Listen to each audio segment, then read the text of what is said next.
Hello friends, કેમ છો બધા? ક્રિશાસ ફૂડી બ્લોગ્સમાં તમારું સ્વાગત છે ફ્રેન્ડ્સ. આજે હું તમારી જોડે શેર કરીશ બેસનના લાડુની રેસીપી. તો મોઢામાં મૂકતા જ ઓગળી જાય તેવા લાડુ આજે આપણે બનાવીશું અને એ પણ પરફેક્ટ માપ સાથે બનાવીશું. તો ચાલો આપણે તેની રેસીપી જોઈ લઈએ. બેસનના લાડુ બનાવવા માટે ફ્રેન્ડ્સ મેં અહીં 500 ગ્રામ ચણાનો લોટ લીધો છે, 250 ગ્રામ ખાંડ લીધી છે અને 120 ગ્રામ જેટલું મેં અહીં દેશી ઘી લીધું છે. તો આ માપ તમે યાદ રાખજો. આ માપથી જ તમે જો બનાવશો તો તમારા લાડુ એકદમ પરફેક્ટ બનશે ફ્રેન્ડ્સ. અને હવે આપણે ચણાના લોટને આપણે પહેલાં એક અલગ બાઉલમાં ચાળી લઈશું. તો મેં અહીં લોટ ચાળવા માટેનો જે ચાયણી આવે છે તે લીધી છે. હવે તેમાં બેસન એડ કરી અને બધા જ બેસનને સારી રીતે ચાળી લેશું. બેસનને હંમેશા લાડુ બનાવતી વખતે ફ્રેન્ડ્સ આપણે ચાળીને જ યુઝ કરશું, જેથી કરીને તેમાં કોઈ પણ જાતની ગુઠલી ન રહે અને એકદમ પરફેક્ટ લોટ આપણો બંધાઈને રેડી થાય.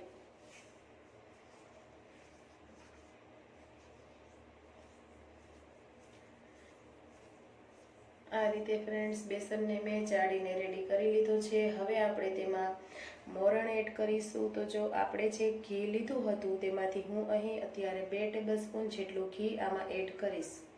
તો અત્યારે આમાં આપણે આટલું જ ઘી એડ કરવાનું છે ફ્રેન્ડ્સ. વધારે પડતું એડ કરીશું તો મુઠિયા આપણા તળતી વખતે તેમાં ક્રેક પડી જશે, જેથી કરીને આપણે 2 ટેબલસ્પૂન જેટલું અત્યારે એડ કરીશું અને સારી રીતે હાથ વડે આપણે મિક્સ કરી લઈએ, જેથી કરીને આપણા લોટના દરેક કણમાં મોણ સારી રીતે મિક્સ થઈ જાય.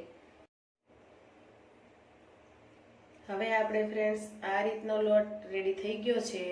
હવે તેમાં આપણે ગરમ પાણીથી આપણે લોટને બાંધવાનો છે. આપણે એકદમ ગરમ પાણી નથી કરવાનું. આપણી આંગળી અંદર નાખીએ તો પાણી આપણે સહન કરી શકીએ તેટલું ગરમ કરવાનું છે. હુંફાળું પાણી મેં અહીં લીધું છે. 1 કપ મેં અહીં ટોટલ પાણી લીધું છે. આપણે પાણીને થોડું થોડું એડ કરતા જઈશું અને લોટને બાંધતા જઈશું. એકી સાથે આપણે પાણીને એડ નથી કરવાનું ફ્રેન્ડ્સ. આપણે થોડો ભાખરી કરતાં પણ થોડો કઠણ લોટ બાંધીને રેડી કરવાનો છે.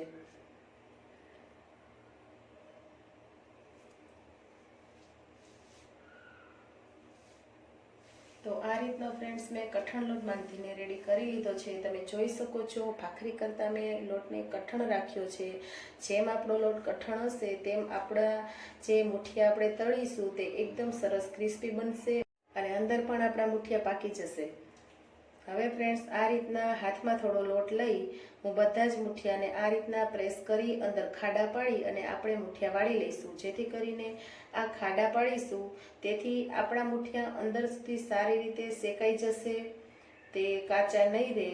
એટલા માટે આ રીતના પ્રેસ કરી તમારે ફિંગરથી મુઠિયામાં ખાડા કરી લેવા.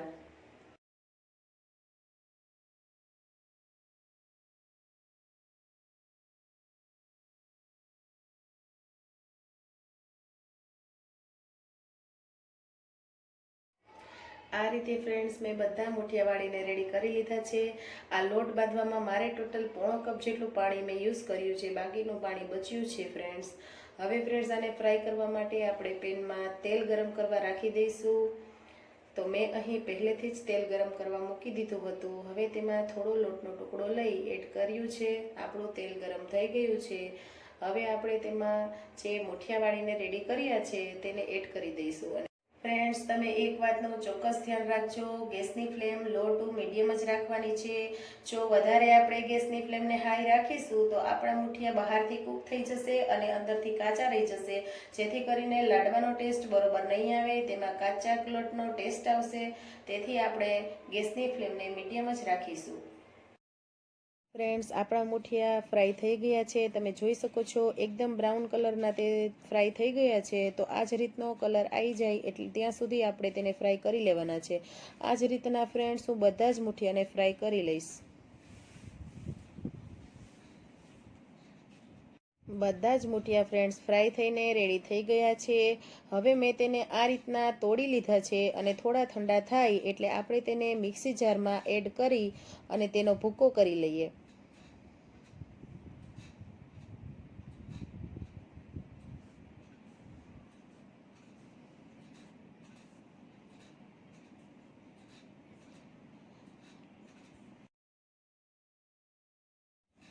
ભૂકો આપણો રેડી છે ફ્રેન્ડ્સ. હવે તેને એક કઢાઈમાં આપણે કાઢી લઈશું. આને ફ્રેન્ડ્સ ચાળવાની જરૂર નથી. મેં એકદમ સરસ રીતે તેને ગ્રાઇન્ડ કરી લીધો છે. જો આમાં કોઈ તમને ગુઠલી દેખાતી હોય તો તમે આને ચાળણી વડે ચાળી શકો છો. હવે આપણે ચાસણી બનાવી લઈએ ફ્રેન્ડ્સ. તો તેના માટે મેં અહીં ગેસ પર એક વાસણ રાખી દીધું છે.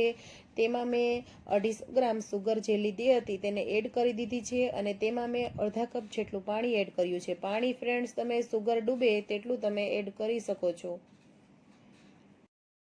ચમચાની મદદથી આપણે હલાવતા જઈશું ફ્રેન્ડ્સ અને આપણે સુગરને પહેલાં મેલ્ટ કરી લઈએ.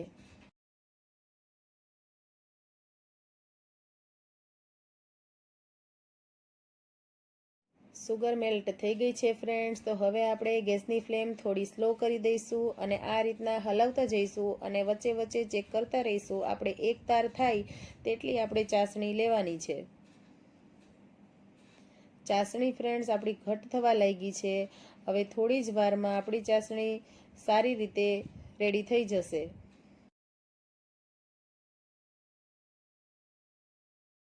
ચાસણી આપણી ફ્રેન્ડ્સ એકદમ ઘાટી થઈ ગઈ છે. તો હવે તેને ચમચામાં આ રીતના થોડી લઈ અને હાથ વચ્ચે થોડીક લઈ અને આપણે ચેક કરી લઈએ કે એકતાર થાય છે કે નહીં.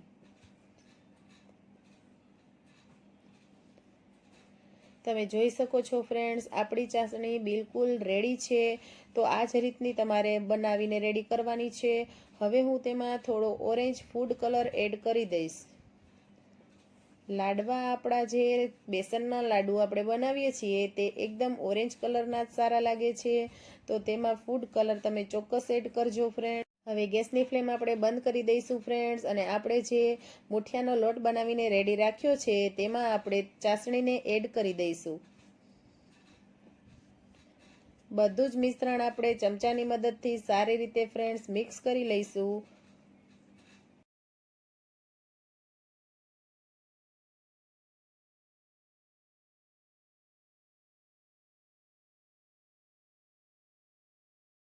ચાસણી આપણી સારી રીતે મિક્સ થઈ ગઈ છે ફ્રેન્ડ્સ. તો હવે આપણે જે બચેલું ઘી હતું તેને આમાં આપણે એડ કરી દેવાનું છે. ટોટલ મેં અહીં 6 ટેબલ સ્પૂન જેટલું ઘી એડ કર્યું છે. અત્યારે 4 ટેબલ સ્પૂન અને 2 ટેબલ સ્પૂન મેં મોરણ દેવા માટે એડ કર્યું હતું. હવે તેમાં થોડોક ઇલાયચી પાવડર એડ કરીશું અને આ રીતના ફ્રેન્ડ્સ જાયફળનો ટુકડો લઈ આપણે આ રીતના ખમણીને તેને એડ કરીશું. આ જે બેસનના લાડુ હોય છે તેમાં જાયફળનો ટેસ્ટ ખૂબ જ સરસ લાગે છે. બજારમાં મળે છે તેમાં જાયફળનો ટેસ્ટ જ હોય છે. તો તમે ઇલાયચી પણ એડ કરી શકો છો.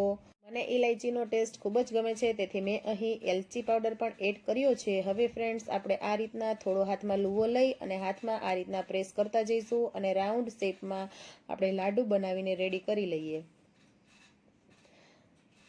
જોયું ને ફ્રેન્ડ્સ કેવો સરસ લાડવો બનીને રેડી થયો છે અને એકદમ શાઇનિંગ વાળો લાડુ આપણો રેડી થયો છે. તમે આમાં ઘી નાખો છો તેના લીધે જ આપણા લાડુમાં શાઇનિંગ આવે છે. તો તમે ઘી આમાં તમારા ટેસ્ટ મુજબ તમે નાખી શકો છો. ઘરમાં બધાને વધારે પસંદ હોય તો તમે થોડું ઝાઝું પણ ઘી એડ કરી શકો છો. આ જ રીતે ફ્રેન્ડ્સ બધા જ લાડુઓને વાળી અને રેડી કરી લઈએ.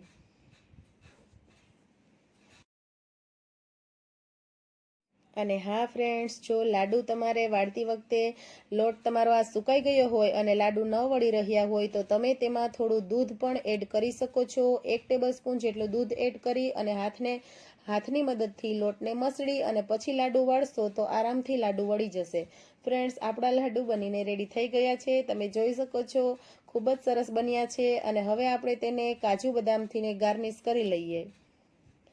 તો બન્યા છે ને એકદમ સરસ બજારમાં મળે તેવા જ બેસનના લાડુ. તો ફ્રેન્ડ્સ, તમને મારી રેસીપી કેવી લાગી તે તમે મને કમેન્ટ સેક્શનમાં જરૂરથી જણાવજો. અને આવા જ અવનવા રેસીપીના વિડીયો જોવા માટે મારી ચેનલને લાઇક, શેર એન્ડ સબસ્ક્રાઈબ કરજો ફ્રેન્ડ્સ. ફરી મળીશું એક નવા વિડીયો સાથે. ત્યાર સુધી બધાને મારા જય શ્રી કૃષ્ણ.